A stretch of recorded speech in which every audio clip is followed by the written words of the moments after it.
June 6, 1944. English Channel, 23 kilometers off the French coast. The pre-dawn darkness lingered. Salt spray smashed over the bow of landing craft tank 2273 as Lieutenant Dean Rockwell tightened his grip on the radio handset. Through the murky early light, he could make out the outlines of 32 amphibious Sherman tanks, their canvas screens raised like medieval siege towers against the horizon. Message from Task Force O, H-hour confirmed. 0630, beach obstacles located. Heavy fortifications still intact. Captain Ned Elder of the 743rd Tank Battalion studied the 5-foot swells through his binoculars and made a decision that would save hundreds of American lives. The DD tanks would not swim. They would ride their landing craft all the way to the beach. What none of them knew was that this single judgment, made in the heaving waters of Normandy, would spark the most devastating armored breakthrough in the European theater. The hedgerows of France had taught German forces that their Tigers and Panthers were apex predators, superior armor, lethal 88mm guns, mechanical refinement that made them nearly untouchable in defensive positions. The Wehrmacht's armored doctrine had crafted kill zones throughout the Norman countryside. Hundreds of camouflaged positions, anti-tank guns aligned on every approach, tank traps and obstacles designed to funnel Allied armor into predetermined killing grounds. The Sherman tank churned through the English Channel at 4 knots, its Chrysler 57 multibank engine straining against 33 tons of steel and resolve. Each M4A4 Sherman displaced enough water to flood a small building when fitted with its duplex drive system. Staff Sergeant Paul Reagan stood in the commander's hatch of his tank aboard LCT 600, studying the tactical picture. His tank carried 90 rounds of 75mm ammunition, 4,750 rounds of .30 caliber machine gun ammunition, and the hopes of the entire amphibious assault. The Sherman represented American industrial philosophy at its most practical. Unlike the German Tigers that cost 250,000 Reichsmarks and required specialized crews, the Sherman could be mass-produced, shipped across oceans, and repaired by farm boys from Kansas with basic tools. Chrysler's Detroit tank arsenal alone was turning out over 400 Shermans per month by 1944. The numbers were decisive. While Germany struggled to produce 100 Tigers monthly, American factories rolled out more than 2,000 Shermans per month at peak output. Factor in reliability, fuel efficiency, and ease of repair, and the equation became overwhelming. Tank Commander William Faussat had trained with the 743rd Tank Battalion at Camp Laguna, Arizona. A veteran who would later earn a Silver Star and Purple Heart, Faussat understood that victory in mechanized warfare wasn't merely about armor thickness or gun caliber. It depended on putting steel on target, maintaining operational momentum, and most critically adapting to battlefield realities faster than the enemy. Aboard Panther No. 424 of the 2nd Panzer Division, Unteroffizier Klaus Weber reviewed his ammunition load. 79 rounds for the long-barreled 75mm KWK-42, 4,200 rounds of machine gun ammunition. His Panther's frontal armor measured 100mm thick, sloped at 55 degrees for an effective thickness of 140mm. The American 75mm guns couldn't breach it beyond 100 meters. Weber's tank displaced 45 tons, powered by a Maybach HL-230P30 engine that burned fuel at rates that would have horrified American logistics officers. The Panther achieved 1 mile per gallon on roads, half that cross-country. But positioned hull down in a Norman hedgerow with interlocking fields of fire, the Panther didn't need to move. It only needed to kill. The German defenses at Omaha Beach represented 2 years of fortified labor. Weiterstandsness 62 overlooking Easy Red sector contained multiple machine gun emplacements, a 50mm anti-tank gun, and mortar pits. Heinrich So, operating an MG-42, would later claim to have fired over 12,000 rounds, a number historians consider greatly inflated given physical limits and casualty totals. The kill zones were mathematically precise. Overlapping fire left no dead ground where attackers could hide. Pre-registered artillery meant mortars could land shells anywhere on the beach within 30 seconds of spotting. At 0550 on June 6, Captain Elder aboard LCT 2037 examined the sea state through spray-drenched binoculars. Waves ran 5 to 6 feet. Wind at 18 knots from the west. The DD tank's canvas skirts, designed for 3-foot seas, would collapse in these conditions. Of the 64 Sherman DD tanks slated to swim ashore at Omaha Beach, only 29 attempted it. And of those 29, belonging to the 741st Tank Battalion on the eastern sectors, 27 would sink into the cold waters of the English Channel. But Elder's 743rd Tank Battalion would not launch. His 32 DD tanks, plus support vehicles, would ride their LCTs directly onto Dog Green and Dog Red sectors. It meant exposing the thin-skinned landing craft to direct fire, but the alternative was watching his tanks vanish beneath the waves.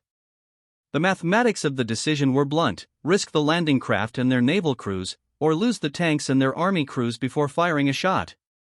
At 0615, the naval bombardment began. USS Texas fired 14-inch shells at the bluffs above Omaha.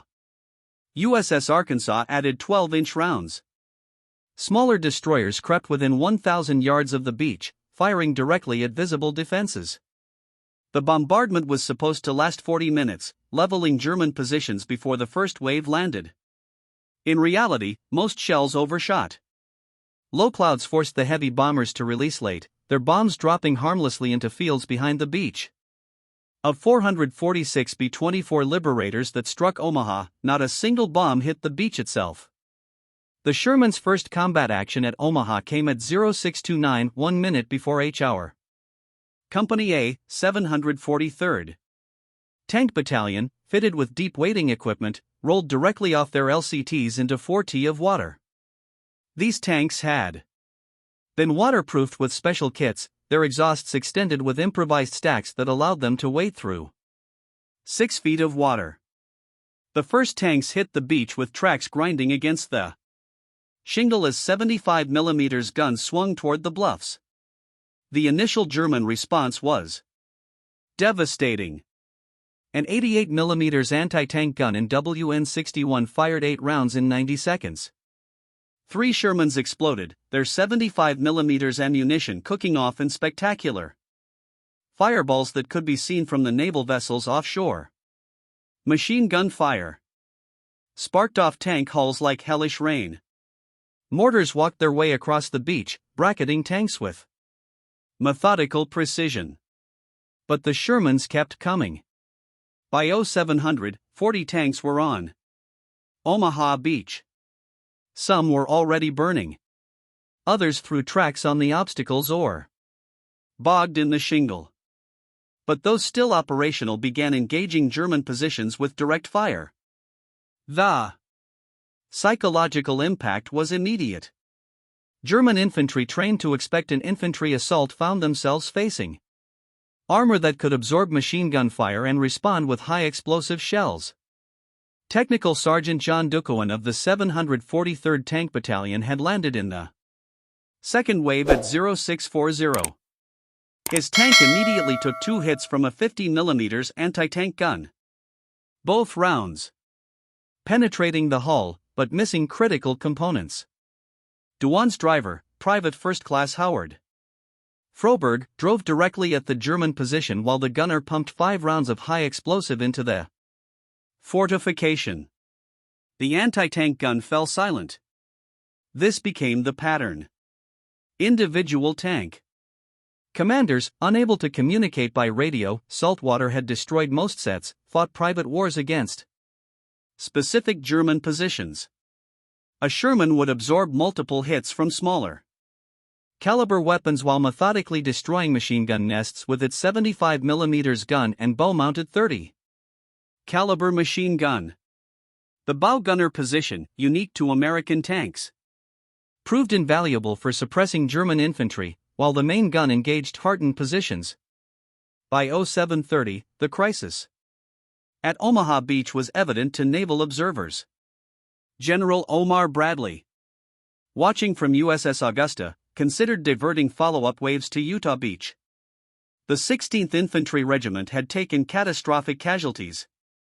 Company A had ceased to exist as a fighting unit. Company E was down to 23 men from 180. The beach was littered with destroyed equipment and wounded men seeking cover behind German obstacles. But the tanks were making a difference. Lieutenant Colonel Robert Plugger, commanding the 743rd Tank Battalion's Company C, directed His tanks to engage the fortifications at Lemuel Draw. Using a technique developed in training, tanks would fire white phosphorus rounds to mark targets, then follow with high explosive. The white phosphorus had an additional effect. Its burning particles penetrated vision slits and gunports, forcing defenders to abandon their positions. At 0815, Widerstands Nest 66 reported to German Sector Command. Enemy tanks on beach.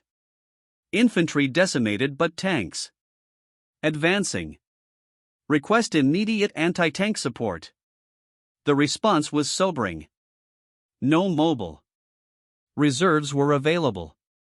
The 352nd Infantry Division's anti-tank battalion was positioned 10 miles inland, held back by Field Marshal RML's order to defend against expected airborne landings. The beach defenders would have to hold with what they had. The Sherman's mechanical simplicity now proved decisive. Tank Barbara Company B. 743rd Tank Battalion, commanded by Sergeant Walter Busquer, took 7 hits from various weapons in the first hour. The tank lost 2 bogey wheels, had its turret traverse mechanism damaged, and suffered a fuel leak, but the crew made field repairs using basic tools and spare parts carried on the tank. By 0900, Barbara was back in action, engaging German positions at Verville Draw. This was the Sherman's great advantage. A damaged Tiger or Panther required specialized recovery vehicles and trained mechanics. A Sherman could be repaired by its crew using parts cannibalized from knocked-out tanks. Throughout D-Day, Sherman crews performed miracles of field maintenance. Tracks were replaced under fire. Gun barrels damaged by shell hits were swapped in 20 minutes. Engines that should have required depot-level maintenance were coaxed back to life with improvisation and determination. At 0845, the first German armor appeared. 2 Stu 3 assault guns from the 352nd Infantry Division's Assault Gun Battalion engaged the Shermans at 800 m. Their 75mm Stu K-40 guns could penetrate Sherman armor at that range. But the American tanks had a crucial advantage: numbers. For every German assault gun, there were 5 Shermans. The Stu GS managed to destroy 2 Shermans before being overwhelmed by concentrated fire from multiple tanks. By 0900, combat engineers supported by tanks had blown gaps in the sea wall at Easy Red Sector.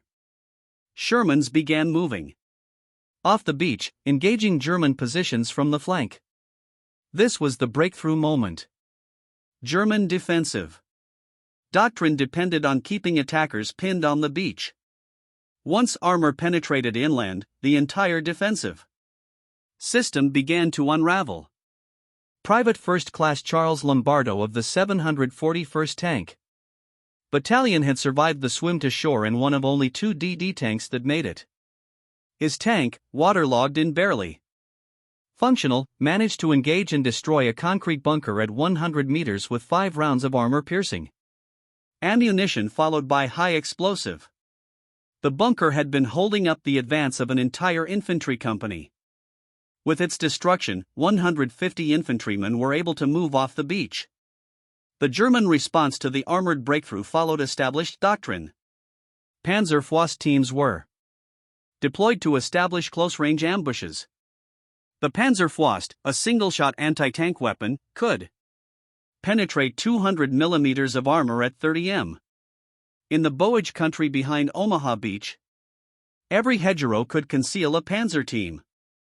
But the Americans had learned from the disasters at Kasserine Pass and Sicily. Infantry-tank cooperation had been drilled relentlessly. Every Sherman advancing inland had infantry walking alongside, checking hedge and buildings for anti-tank teams. At 10:30, German infantry reinforcements arrived with Panzerfaust anti-tank weapons. The Panzerfaust, a single-shot anti-tank weapon, could penetrate 200 mm of armor at 30 m. Every hedger behind The beach could conceal a panzer team. But the Americans had learned from disasters at Kasserine Pass in Sicily. Infantry-tank cooperation had been drilled relentlessly. Every Sherman advancing inland had infantry walking alongside, checking positions for anti-tank teams. In the days following D-Day, German armor would arrive in force. Panthers from the 2nd Panzer Division and Tigers from the 101st SS. Heavy Panzer Battalion would engage American tanks near KH and Villas Beige. The pattern of these engagements would prove consistent. German tanks were individually superior, but American tactics emphasized fire and maneuver. While one Sherman platoon engaged frontally, another would maneuver for flank shots. The mathematics were brutal but effective. Trading 3 Shermans for 1 Panther was considered acceptable when America was producing 30 Shermans for every Panther Germany built. By noon on D-Day, 51 Sherman tanks were operational on Omaha Beach and its immediate inland areas. They had suffered terrible losses, 40% knocked out or disabled, but they had achieved their mission. The beach was secured. Follow-up waves were landing without catastrophic casualties. Most critically, the psychological impact on German forces was decisive.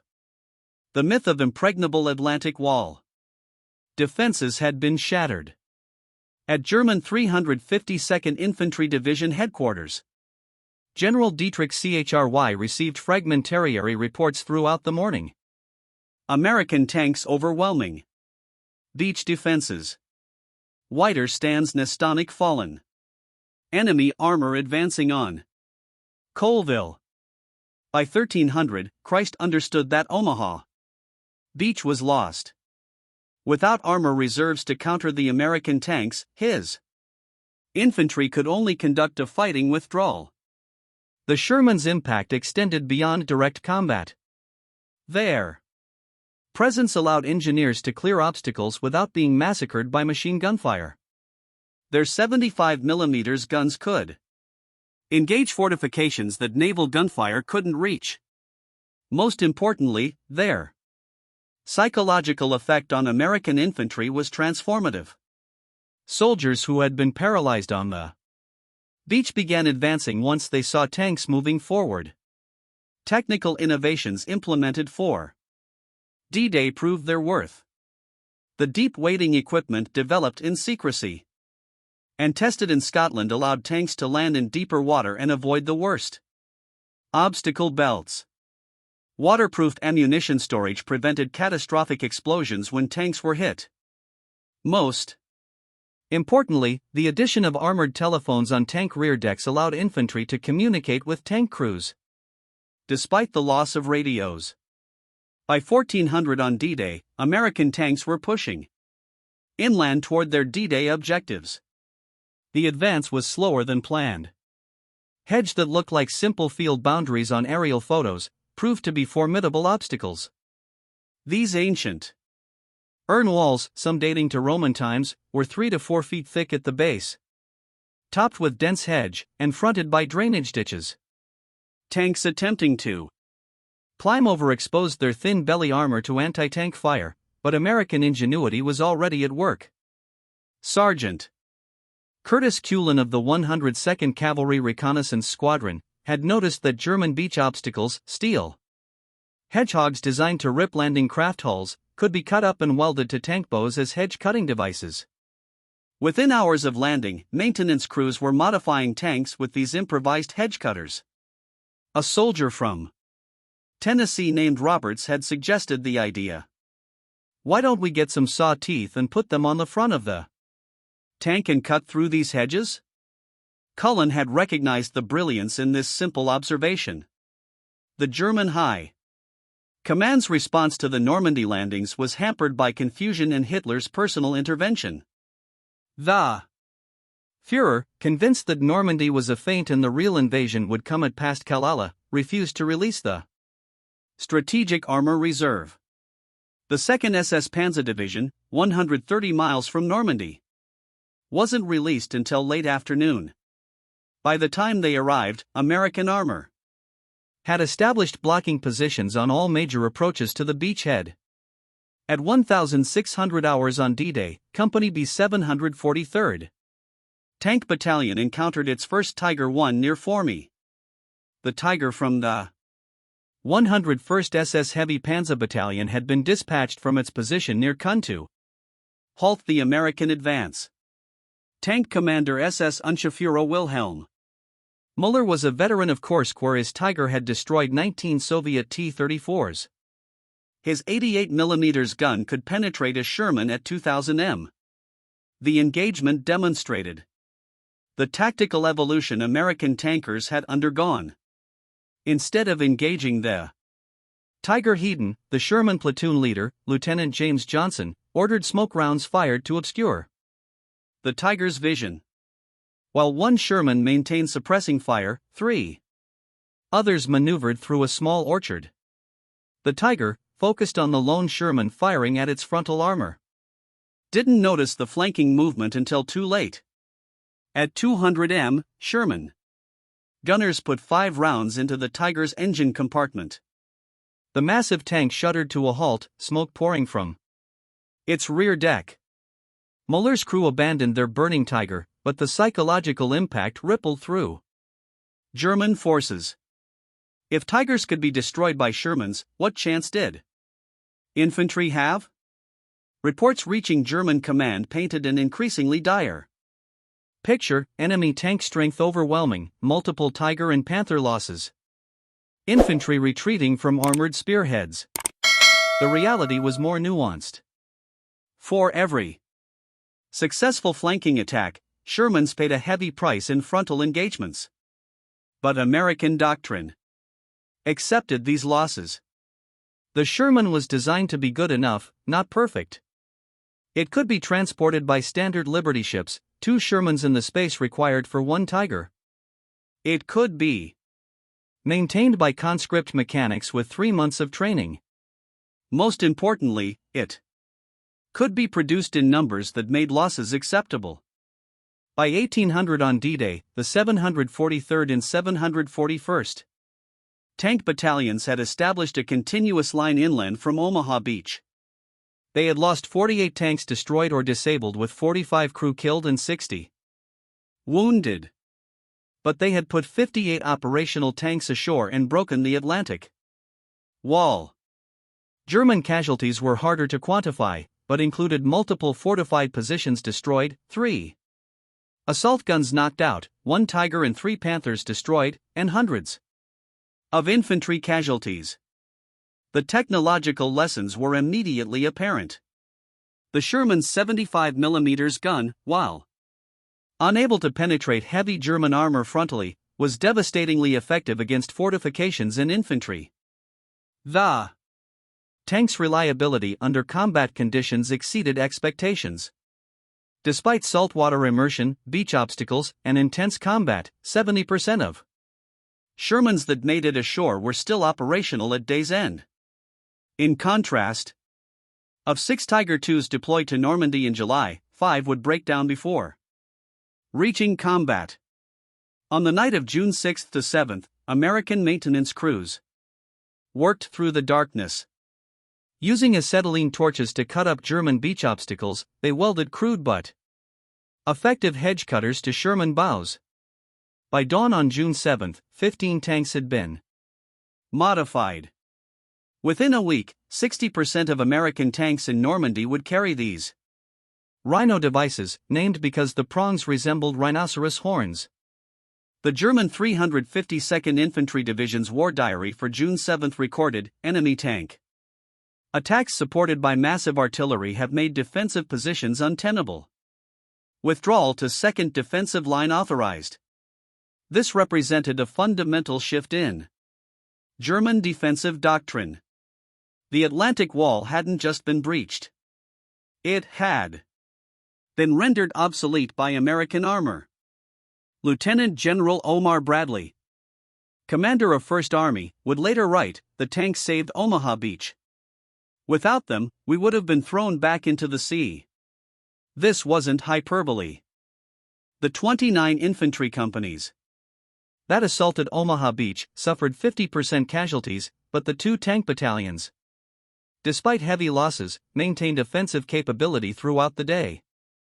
Their presence turned potential disaster into costly victory. The weeks following D-Day would see the full development of American Armored Doctrine. Operation Cobra, launched on July 25, would showcase American combined arms tactics. 3,000 aircraft would carpet bomb German positions. 700 Shermans, 60% equipped with Rhino hedge cutters, would punch through the bocage. The breakthrough would transform the Normandy stalemate into a war of movement that American armor was designed to fight. Sergeant Cullen's hedge cutter would become standard equipment. Within 6 weeks of D-Day, 500 Shermans would be modified with various hedge cutting devices. The British would develop their own version called prongs. The innovation spread so rapidly that German intelligence reported in August all enemy tanks now equipped with hedge-breaking devices. Bocage defensive positions no longer tenable. The Panther tank remained technically superior throughout the campaign. Its long 75 mm gun could penetrate Sherman armor at ranges where the Sherman's gun was ineffective. But technical superiority couldn't overcome numerical inferiority, logistical constraints, and mechanical unreliability. A study by the British Operational Research Section found that in Normandy, Panthers had only 37% operational availability compared to 70% for Shermans. The mathematics of attrition were inexorable. Germany produced approximately 6,000 Panthers throughout the entire war. America produced 49,234 Shermans, with nearly 50,000 total when including all variants. In Normandy alone, over 2,000 Shermans would see combat, even achieving a 3-to-1 kill ratio, which German tanks rarely managed, couldn't stem the tide. For every Panther destroyed, 5 Shermans appeared. For every Tiger lost, 10 Shermans rolled off ships at Normandy's artificial Mulberry harbors. By August 1944, the German armor forces in Normandy were effectively destroyed. The 2nd Panzer Division, which had entered combat with 180 tanks, was reduced to 25. The 116th Panzer Division from 120 tanks to the vaunted 1st SS Panzer Division leaned Adolf Hitler could muster only 17 operational tanks from an initial strength of 150. The Falaise pocket in mid-August would see the final destruction of German armor in Normandy. Caught between British, Canadian, Polish, and American forces, German tank crews abandoned their vehicles and fled on foot. Allied pilots reported roads littered with burning Tigers and Panthers, their crews unable to maintain or fuel these mechanical monsters during the retreat. American losses were also severe. The 743rd Tank Battalion alone would lose 51 tanks totally destroyed in the Normandy campaign, with another 80 requiring major repairs. Crew casualties exceeded 50%. But unlike German losses, American losses were replaced. For every Sherman destroyed, 2 arrived from England. For every crew member killed, 3 replacements were in the pipeline. The human cost was sobering. Tank warfare in the bowage was particularly brutal. The average distance of tank engagement was 400 m. At that range, first shot usually meant first kill.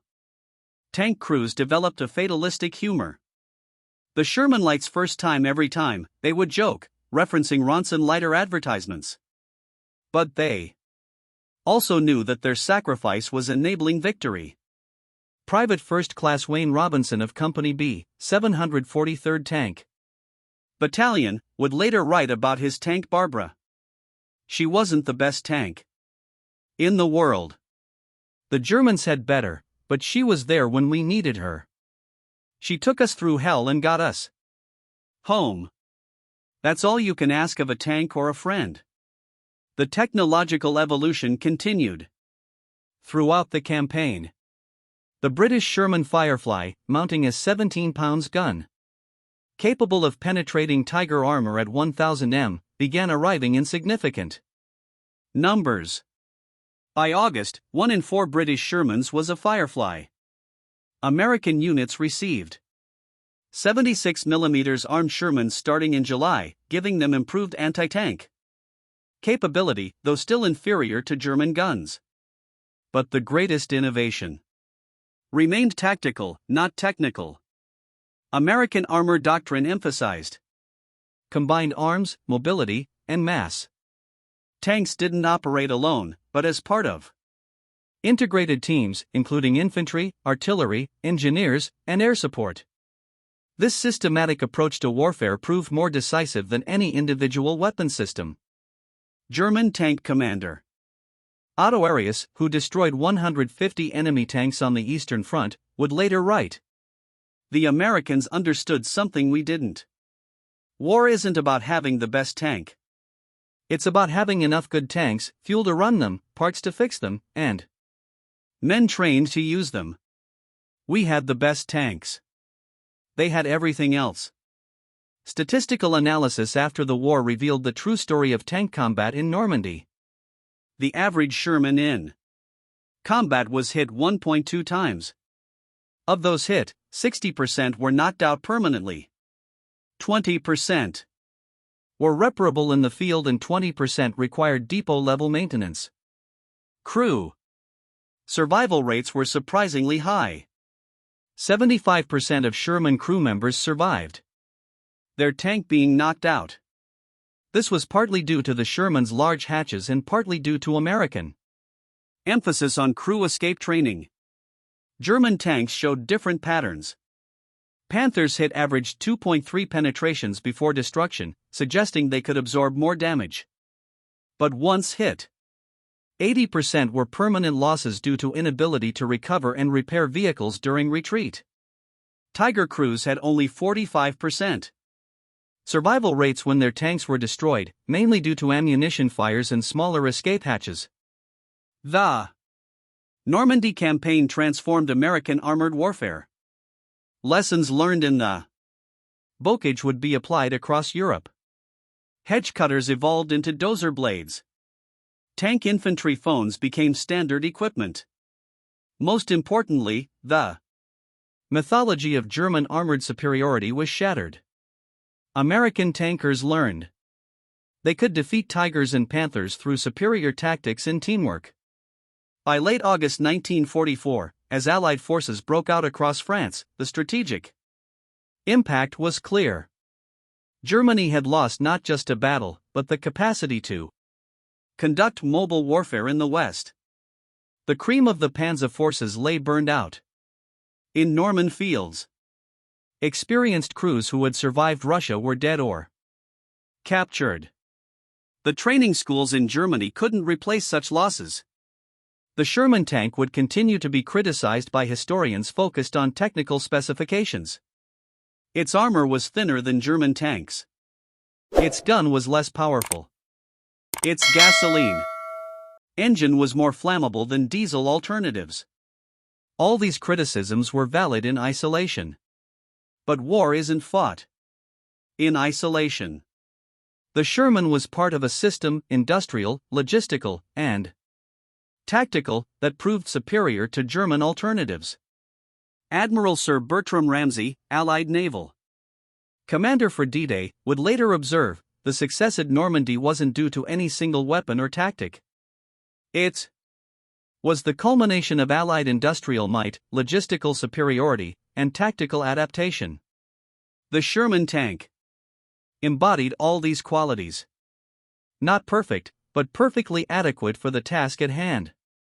The long-term impact extended beyond World War II.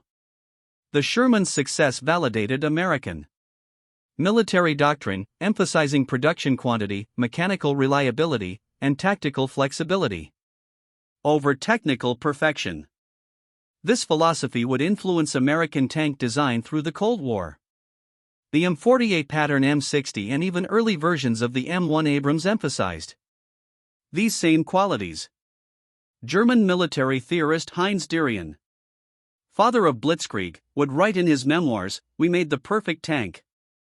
The Americans made the tank that won the war." There's a lesson in that for all military planners: perfect is the enemy of good enough, especially when good enough can be produced in overwhelming numbers. The memorial at Omaha Beach today includes a preserved Sherman tank from the 743rd Tank Battalion. Its hull still bears scars from German shells. Flowers are regularly placed on it by French civilians who remember the liberation. The memorial's inscription reads, "To those who came in steel coffins to give us freedom." It's a fitting tribute to the citizen soldiers who climbed into inferior tanks and made them superior through courage, innovation, and sacrifice. In the final analysis, the Sherman tank's success at Normandy and beyond wasn't about armor thickness or gun caliber. It was about American industrial capacity, producing 1,000 tanks monthly. It was about farm boys from the Midwest maintaining complex machinery under fire. It was about tactical innovation like the Rhino hedge cutter that transformed battlefield dynamics overnight. Most fundamentally, it was about the democratic arsenal, proving that quantity has equality all its own. The numbers tell the story. In June 1944, Germany had approximately 1,500 operational tanks on all fronts.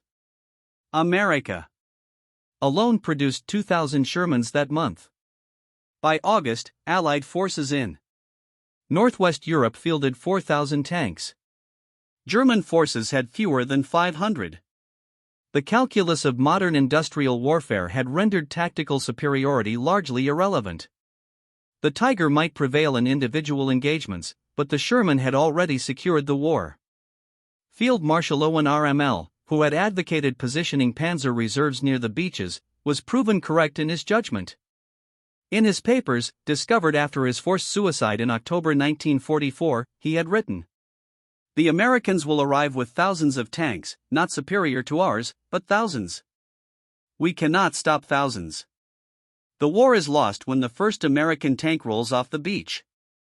On June 6, 1944, at 0629 hours, the first Sherman tanks of Company 743rd Tank Battalion rolled off the Normandy beach. The war in the West was effectively decided at that moment, though hundreds of thousands would perish before its conclusion. The Sherman tank, imperfect, mass-produced, manned by citizen soldiers, had breached the Atlantic Wall and initiated the liberation of Europe. The legacy of those 12 hours on June 6 would shape military doctrine for generations. Every major army would study the lessons of Normandy and conclude that in modern warfare, industrial output, logistical superiority, and tactical adaptability outweigh technical specifications. The Sherman tank had not merely won a battle, it had validated an entire philosophy of warfare. Beneath the Norman soil, German tanks still rest where they fell. Tigers and Panthers, engineering marvels representing the apex of 1940s tank design, slowly rust away. Their crews, among the most seasoned tank soldiers in history, died manning weapons that were individually superior but collectively inadequate. They were honored by both sides for their skill and bravery, yet their sacrifice marked the end of an era when tactical superiority could offset strategic disadvantage. The future belonged to nations capable of mass production, rapid innovation, and the systematic implementation of combined arms operations. The Sherman tank, despite its flaws, exemplified these qualities perfectly. It was not the finest tank of World War II, but it was the tank that won World War II. In the arithmetics of modern warfare, that is the only metric that truly matters.